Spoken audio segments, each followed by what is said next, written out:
As tendências para condomínios em 2025 apontam para uma maior ênfase na sustentabilidade, tecnologia e comodidade dos moradores.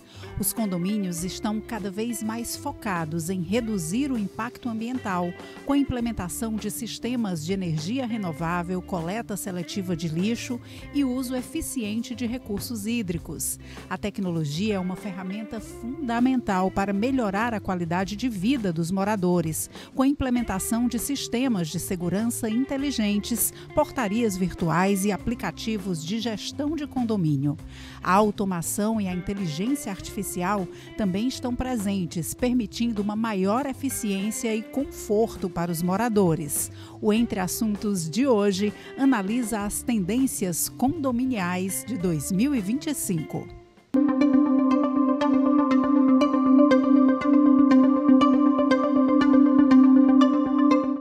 Para saber mais sobre esse ambiente dos condomínios e os detalhes da convivência em condomínio, as tendências, eu converso aqui e recebo a Luciana Lima, que é especialista em gestão de condomínios. Seja muito bem-vinda, Luciana.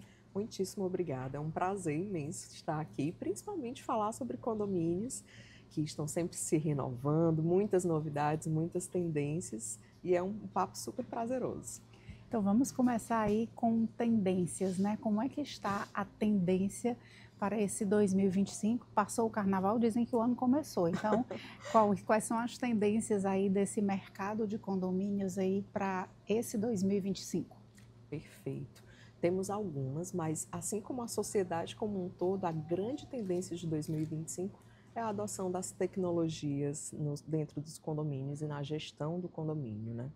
E aí a gente tem uma diversidade, várias gamas de serviços e produtos que podem ter essa adesão à IA, né, como um todo. E aí você tem, por exemplo, o uso da inteligência artificial na segurança do condomínio, seja com aplicativos de reconhecimento facial, seja com monitoramento das cercas e com captação, por exemplo, de transposição de cercas de segurança dentro do condomínio após um determinado horário, onde não é para estar havendo ciclo de pessoas. Você tem aí o uso da IA para automação de manutenções, seja no monitoramento do uso dos elevadores, quais os períodos que você tem um maior fluxo. A gente tem o uso também para uma melhor comunicação dentro do condomínio, e isso é muito bacana de falar, porque a comunicação, como a gente sabe, é o que tem muito gerado conflitos dentro dos condomínios. Então, a gente precisa entender que o síndico ali muitas vezes se envolve pessoalmente nas demandas e acaba respondendo com pessoalidade ou com emoção. E aí o uso dessas inteligências artificiais para uma linguagem mais moderada, imparcial, sem tanta emoção, é um grande catalisador para a gente evitar conflitos em condomínios. E, além disso, a gente tem também a parte da facilidade com o uso das IAs. Então, hoje, por exemplo, o condômino pode fazer um questionamento sobre alguma regra que esteja prevista no regimento interno ou na convenção do condomínio e ser respondido de imediato, sem precisar demandar isso pessoalmente a alguém ou parar para ler todo o documento. A gente sabe que dentro do condomínio são várias regras, né? Você tem as deliberações de assembleia, você tem o regimento interno, a convenção. Então, a IA tem sido, sim, a grande tendência para os condomínios, já se consolidando e sendo aplicada. É importante a gente reforçar, porque muitas vezes as pessoas pensam que as tecnologias só podem ser utilizadas nos novos empreendimentos, né? Sim. E que os antigos vão seguir dentro daquela rotina comum, o que não é verdade. A implantação das IAs dentro das limitações dos edifícios, ela tem sim o potencial de trazer benefícios, economia, automação, segurança para todos os condomínios. Ainda dentro dessa questão da tecnologia, que é bem interessante a gente conversar sobre, como é que é a receptividade das pessoas nesse sentido? Porque a gente sabe que a tecnologia ela é uma realidade, né? Não tem como se fugir dos benefícios e também dos malefícios, Claro. Enfim. Mas, particularidades à parte, como é a resposta das pessoas? Ainda há uma certa desconfiança, porque a gente está no meio de transições. Existe um público diverso, pessoas mais velhas, pessoas mais novas, pessoas bem adeptas, outras não. Sim. Como tem sido a resposta dos condôminos, em sua maioria, pela experiência de vocês, a essa implantação? Isso já tem funcionado e dado respostas efetivas? Ao meu ver, sim. Inclusive, a gente tem um feedback positivo sobre a implantação das tecnologias, até porque, em sua grande maioria, elas não estão vindo em substituição às práticas do dia a dia, elas estão vindo em forma de complemento. Então, até um exemplo que eu usei antes, para ter conhecimento sobre as regras do condomínio, como é que se ocorria antes? Às vezes se recorria à sala da administração para poder consultar o regimento interno, a convenção, o próprio livro de prestação de contas que ficava lá físico, alocado dentro de um espaço dentro do condomínio. E hoje, além de tudo isso, você tem o benefício de consultar muitas vezes por um aplicativo que vai lhe entregar essa informação de maneira automatizada, imediata. Então, isso quebra muitas barreiras, mas não elimina, por exemplo, o fato dos livros continuarem sendo entregues no condomínio, do síndico fazer guarda e zelo da documentação originária do condomínio, na sua convenção, no seu regimento interno. Então, o que a gente tem visto é, sim, uma receptividade muito boa, algo que a gente precisa encarar sobre a nossa realidade enquanto cidade, enquanto estado e as nossas particularidades. Então, aqui em Fortaleza, a gente tem muita tendência de investidores, pessoas que não residem nos condomínios. Principalmente nessa nova tendência de lofts e estúdios, a gente tem ali pessoas que muitas vezes moram fora e que não têm essa disponibilidade de estar aqui presencialmente, seja para consultar um documento, seja para participar de uma assembleia. E aí a tecnologia vem para auxiliar. Hoje, com o uso das tecnologias para fins de assembleias virtuais ou assembleias híbridas, os próprios aplicativos de votação dessas assembleias, isso inclusive populariza e também democratiza a relação com o condomínio, porque hoje eu não preciso estar presente fisicamente numa assembleia para fazer meu voto valer ou ter que conceder uma procuração para que alguém me represente. Eu consigo, através do aplicativo, através da plataforma de reunião online, me fazer presente e fazer meu voto constar. Dentro dessa gama de tendências, a gente pode dizer que o uso dos espaços comuns sofreu modificações e é também uma tendência que eles sejam cada vez mais utilizados pela maioria ali da população do condomínio? Sem sombra de dúvida. Isso a gente consegue observar pela evolução das áreas comuns dos edifícios padrões que a gente tem hoje. Então, fazendo um estudo de médio e longo prazo aqui em Fortaleza, na década de 70, 80, você tinha ali os condomínios que não dispunham de nenhuma área comum, normalmente aqueles prédios de 3 andares, com uma parte comercial embaixo. E aí foi evoluindo na década de 90 para condomínios com apartamentos mais espaçosos e uma área comum muito simples, que muitas vezes é um salão de festas e um parquinho. E hoje a gente tem os verdadeiros condomínios clube, que são aqueles condomínios com disposição de serviços e áreas de lazer, das mais diversas, inclusive com a tendência de redução do tamanho dos apartamentos para propiciar essa convivência e o uso das áreas comuns por todos, né? E algo que ocorreu significativamente pós-pandemia e durante a pandemia, né, foi esse convite a viver o social dentro do seu próprio condomínio, seja através da implantação de serviços como, por exemplo, de aulas, de esportes, de natação. As pessoas estão utilizando as áreas comuns e convivendo com seus vizinhos, com seus interesses em comum. Seja muitas vezes instalando espaços de coworking dentro do condomínio. Então, hoje as pessoas têm muito essa rotina híbrida e nem todo mundo consegue trabalhar tão bem de casa. Então, o condomínio que dispõe, por exemplo, de uma área de coworking é um condomínio muito mais valorizado. E dentre tantas outras opções de uso dentro das áreas comuns dos condomínios, algumas das tendências que a gente pode citar é a instalação dos mercadinhos, que trouxe muita comodidade, né? O fato de você ter um mercadinho 24 horas por dia para se servir ali numa urgência, não precisar transpor as portas do condomínio, né, para poder ter esse serviço.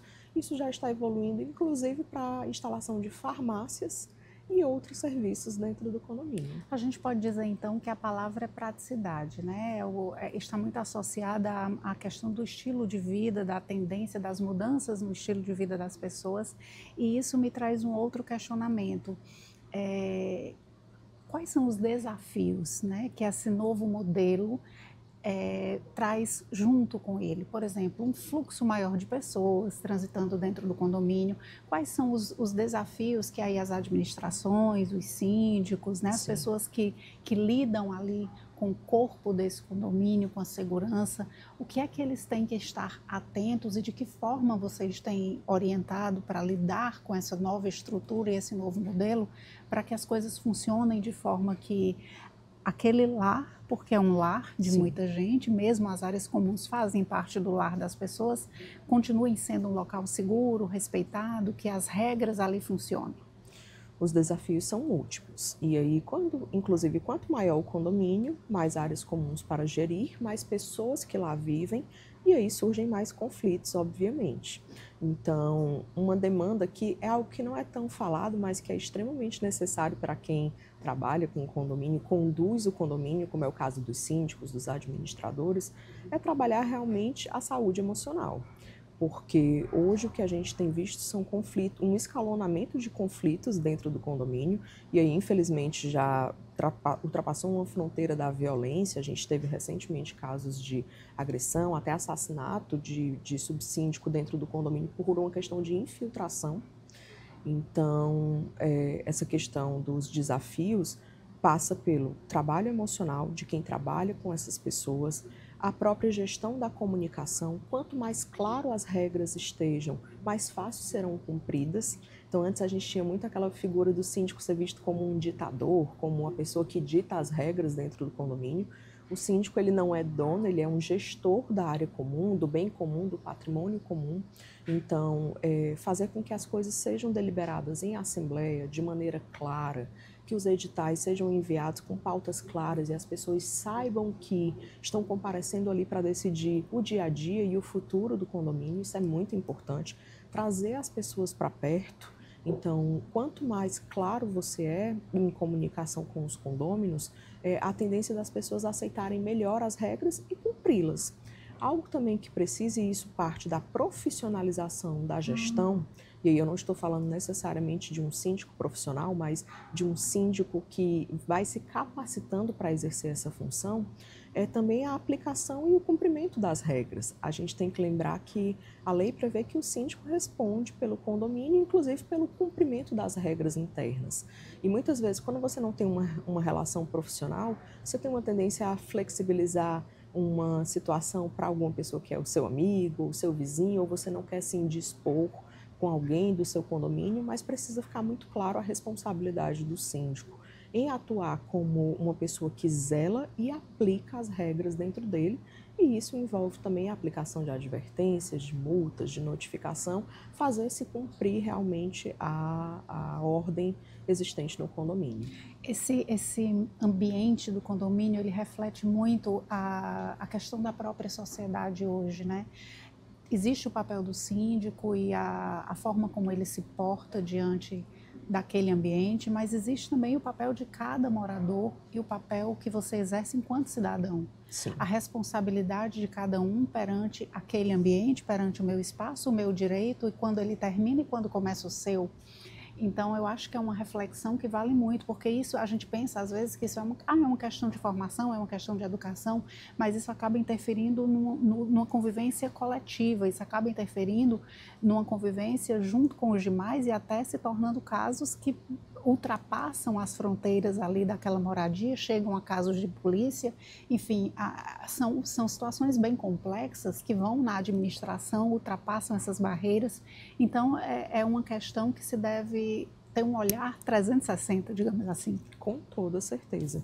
Isso principalmente porque muitas pessoas esperam que o síndico cumpra o papel de pessoa que vai resolver todos os conflitos.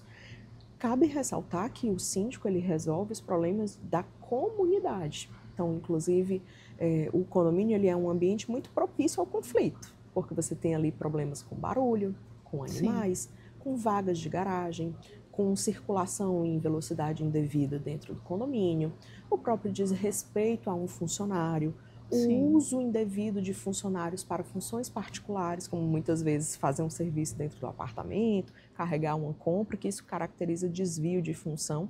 Então, o bom funcionamento do condomínio, ele com certeza ele depende de uma boa gestão por parte do síndico, mas acima de tudo pela colaboração e pelo bom senso daqueles que lá habitam e são proprietários, até porque é uma função social. O condomínio ele é uma microsociedade, tudo que a gente vê acontecendo aqui fora acontece também às vezes em maior ou menor escala, e algo que a gente percebe é que as pessoas hoje estão muito intolerantes, elas estão muito focadas no seu único entendimento sem abrir tanto os olhos e os ouvidos para outras opiniões. Isso gera muito conflito.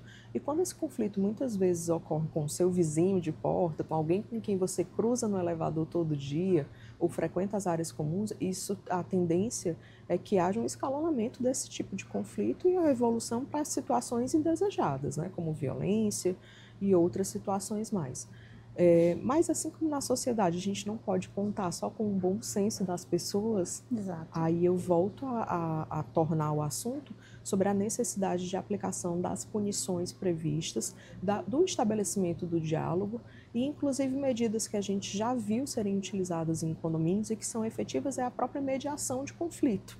A gente muitas vezes vislumbra a mediação de conflitos para processos, para situações entre empresas, mas ela também se aplica à realidade do condomínio, já tendo sido muito favorável em situações de discórdia entre grupos opositores, porque as pessoas realmente estão precisando sentar, conversar e aprender a dialogar e ouvir a opinião do outro e chegar a um consenso de que, de fato, todo mundo quer o bem comum do condomínio. Afinal, para mais de 70% da população, o sonho da casa própria é o maior sonho da sua vida. E você alcança, muitas vezes, comprando uma unidade em condomínio, onde a boa ou má gestão vai fazer valorizar ou desvalorizar o teu patrimônio. Seu patrimônio. E realmente a gente precisa da colaboração de todos. Outro ponto que é bem comum hoje em dia são os temidos e os polêmicos grupos de WhatsApp. Isso dentro dos condomínios é um ponto bem polêmico realmente. De forma prática, esses grupos são ferramentas positivas, são ferramentas negativas? Eles têm uma posição oficial administrativa em cima desses grupos? Sim. Como quase tudo nessa vida, ela pode ser positiva ou negativa, dependendo do seu uso. Uma coisa que a gente faz questão de reforçar sempre para os síndicos é que ele, enquanto administrador daquele grupo, que geralmente um grupo nasce a partir do síndico, criando, incluindo os moradores, ele tem responsabilidade pelo que ocorre lá dentro. Então, na maioria das vezes, o que a gente recomenda?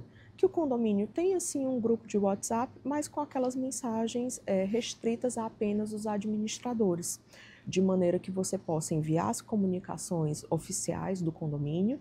E aí os moradores que têm interesse, e é muito comum ter, por exemplo, o grupo das mães, o grupo das crianças, o grupo dos homens que gostam de jogar partidas de futebol às quintas-feiras, cada um cria seu grupo específico, mas havendo um grupo criado pelo síndico, que ele seja de preferência só para envio das informações, se você abre para muita discussão, aí começa a entrar assuntos que não são relevantes, opiniões pessoais diversas, sobre os mais diversos assuntos, inclusive nessas épocas de eleição a gente viu isso acontecer muito e as pessoas partindo para o desrespeito uma com as outras. Então, pode ser uma ferramenta utilizada de maneira positiva, sim, mas se não houver controle, ela pode se voltar, inclusive, de maneira negativa contra o síndico e contra o condomínio, que, se for administrador desse grupo, tem o dever de zelo também pela manutenção do respeito. Não é terra de ninguém, como a gente imagina que a internet é, né? Muitas pessoas que ficam ali por trás de um celular ou de um computador acham que estão imunes e que não muitas vão vezes a agressão que você comete, muitas vezes até uma violência contra alguém, se acha que porque você está protegido, entre aspas, por uma tela, Sim. você não é responsável pelo que você fala, né? Então isso tem que ser revisto e analisado de uma forma muito séria. Sim. Até.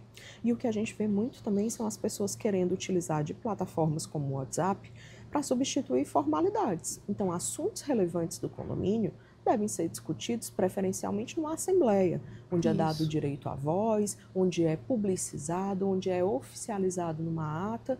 Então, o grupo de WhatsApp, ao meu ver, para o condomínio, ele é mais uma ferramenta de comunicação, seja para a divulgação das regras que foram aprovadas, divulgação de eventos internos no condomínio, e vamos levar as discussões pertinentes ali para a assembleia. Se eu tenho um problema na minha unidade, algum problema em uma área comum, eu não devo ali colocar num grupo de WhatsApp, eu devo me dirigir a um administrador, eu devo me dirigir a um síndico, eu devo ir até a portaria, enfim, as ferramentas oficiais de comunicação. e são múltiplas, né? E mais seguras, até para evitar um constrangimento, um vazamento de dado indevido em grupo de WhatsApp, ou até a prática de crimes que, enfim, a gente sabe que são utilizados no meio virtual, nessa intenção de tentar sair impune, né, da situação. Agora falando um pouco de coisas boas e positivas, né? O condomínio também traz uma série de ações que podem ser muito positivas no sentido de engajar pessoas em causas nobres. Os condomínios têm esse poder de conseguir reunir grupos de pessoas e defender ações bem legais, como ações sustentáveis, implantar ali o melhor uso e ocupação do solo, causas ambientais, natureza. Quais são essas ações, essas tendências aí dentro dos espaços do condomínio? Falando em coisa boa, elas são múltiplas. Então, a gente vê nos últimos anos surgindo, desde o projeto de horta comunitária, que muitas vezes é um espaço bacana para você trazer pessoas mais idosas, para essa convivência, para esse cuidado e até para o usufruto dos benefícios que você vai ter à frente, né, com uma horta dentro do condomínio. Hoje é muito popular também ações de promoção de sustentabilidade, e aí seja optando pela equipagem do condomínio para produzir uma energia solar, seja na coleta seletiva de lixo, e isso parte de uma campanha de conscientização. E é muito bacana porque nesse momento, principalmente na coleta seletiva, você pode oferecer oficinas dentro do condomínio. Então chama grupos específicos, chama o grupo das crianças. Hoje a gente vê nos condomínios e na vida como um todo que as crianças são muito motivadoras dos pais. Então elas se tornam em condomínios que a gente já viu serem aplicadas as oficinas sobre coleta seletiva, as crianças viram verdadeiros fiscais dos pais dentro de casa. Então, papai, esse lixo aqui é reciclável, não pode ir para o orgânico. Existe um projeto também que é bacana, que se chama Síndico Mirim, onde as crianças elegem entre elas um síndico para representá-las, né? Obviamente não é um ato formal, mas é muito interessante porque já desenvolve a liderança, a responsabilidade. A maneira deles terem a voz deles sendo escutadas também dentro do condomínio. Então, em teoria, ele é um representante ali das demais crianças e leva os seus pleitos. Óbvio, tudo é uma grande brincadeira, mas é uma maneira de você fazer também as pessoas participarem e terem esse senso de coletividade, de comunidade.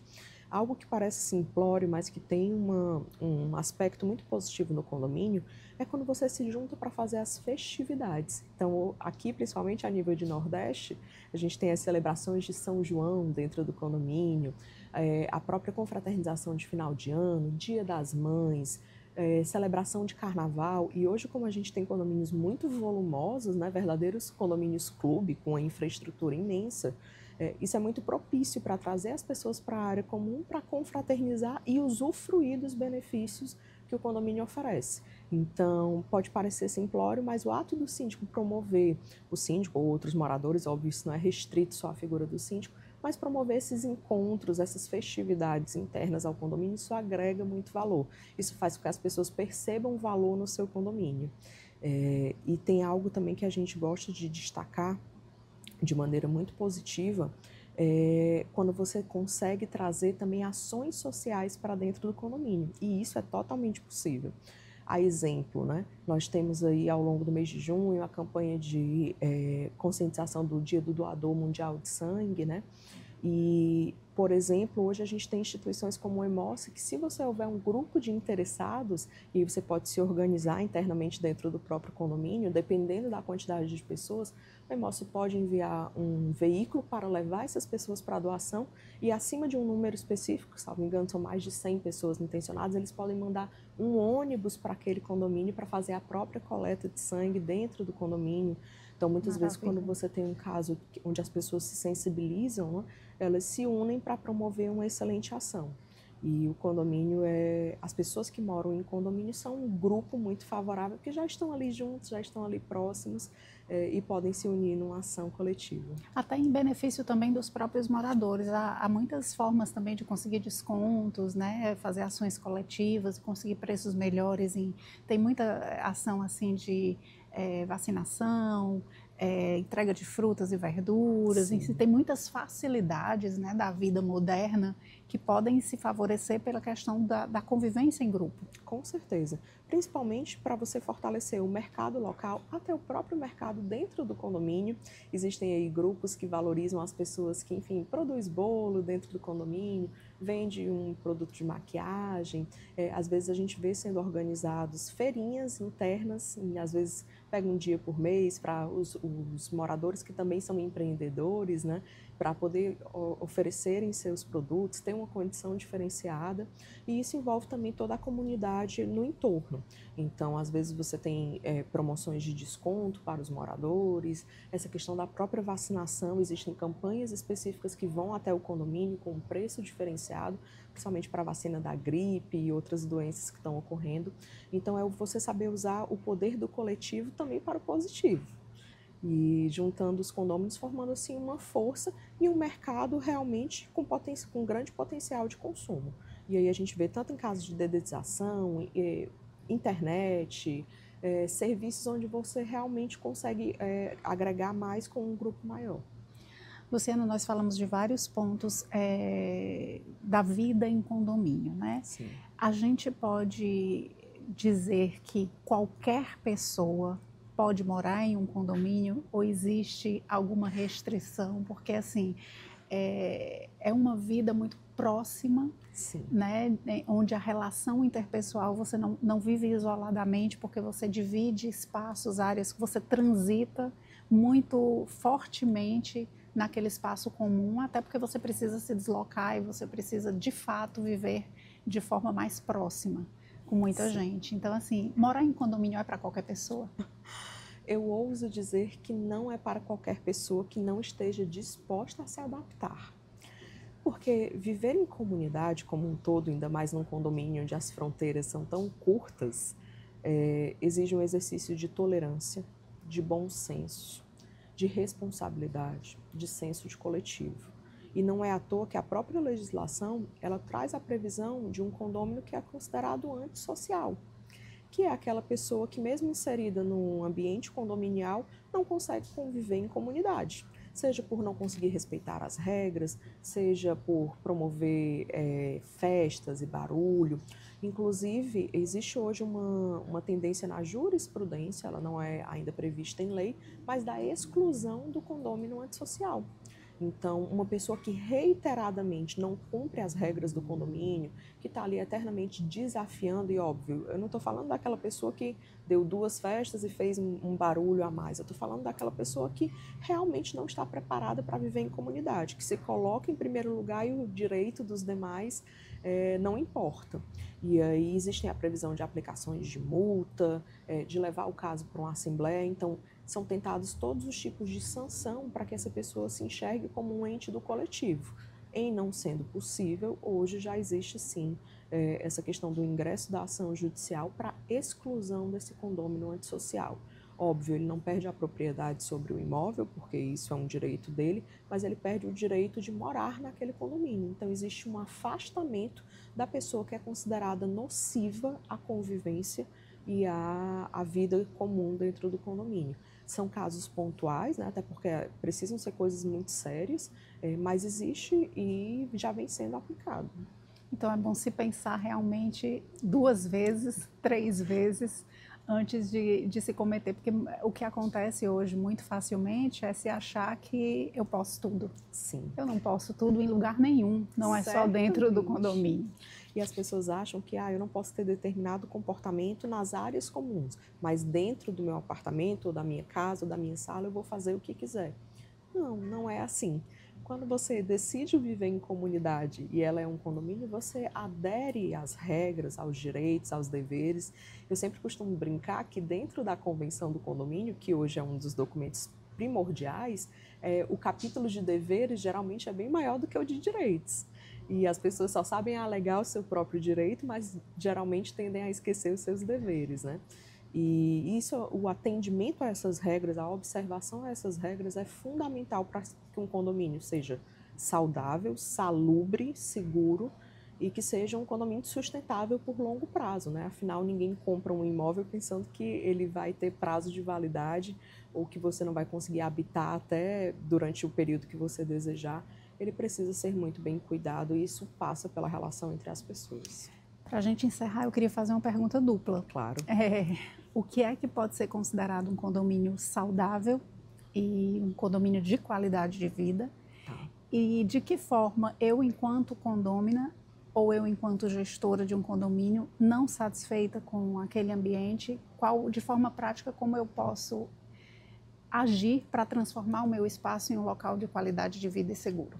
Nossa, perguntas complexas, mas eu gostei. Vamos lá.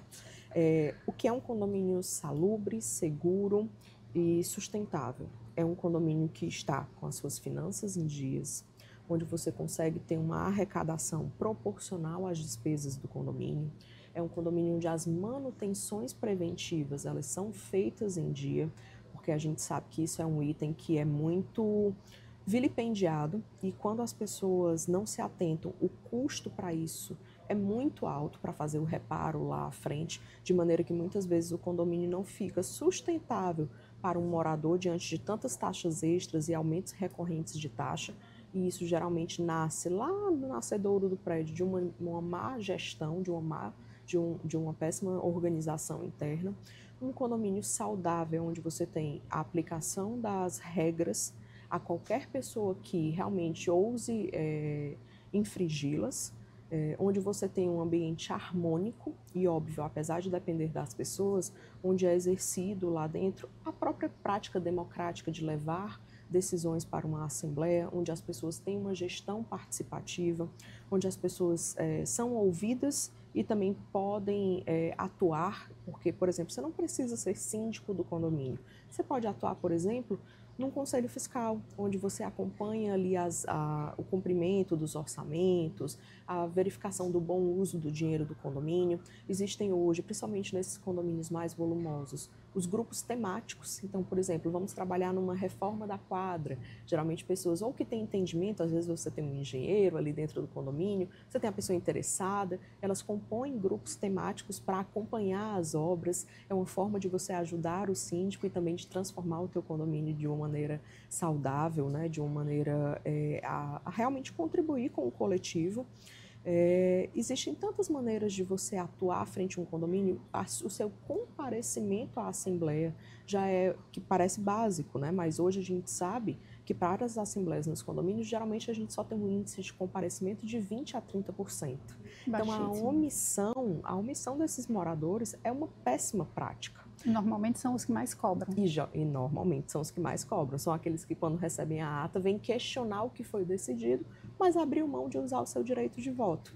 E nesse comparecimento, o respeito é essencial, porque hoje o que a gente mais vê é o afastamento de boas pessoas e o condomínio sendo deixado, haver navios, porque as boas pessoas se distanciam, sejam por práticas de assembleias conturbadas, falta de respeito, falta de objetividade. Então, pautas que deveriam ser ali conversadas de maneira solene, de maneira educada, muitas vezes tendem a gerar um conflito, uma discussão, uma falta de entendimento. Então, cada pessoa tem um papel fundamental e isso vai desde o morador, desde o funcionário ao síndico, para realmente ter um condomínio saudável, sustentável e seguro. Luciana, eu queria agradecer demais a sua presença, os pontos esclarecidos. Queria que você deixasse os seus contatos, como as pessoas podem encontrar você para tirar mais dúvidas, acompanhar. Provavelmente você deve colocar aí muito conteúdo interessante. Muita gente mora em condomínio, tem dúvidas. Por favor, faça suas considerações finais. Eu agradeço muitíssimo a esse convite, é sempre uma honra poder falar de condomínios e vida em sociedade. E eu convido a todos a nos seguirem nas nossas redes sociais. A minha é a ADV Luciana Lima e da Gestarte Condomínios, né, que hoje é uma administradora que faz a gestão de mais de 800 condomínios aqui em Fortaleza, no Ceará como um todo. E lá a gente sempre está colocando assuntos que sejam relevantes, trazendo novidades da legislação e tentando dar dicas também de como fazer uma boa gestão de condomínio. Seja sempre bem-vinda aqui ao Opinião CE e muito obrigada mais uma vez. Eu que agradeço. A gente fica por aqui e até a próxima.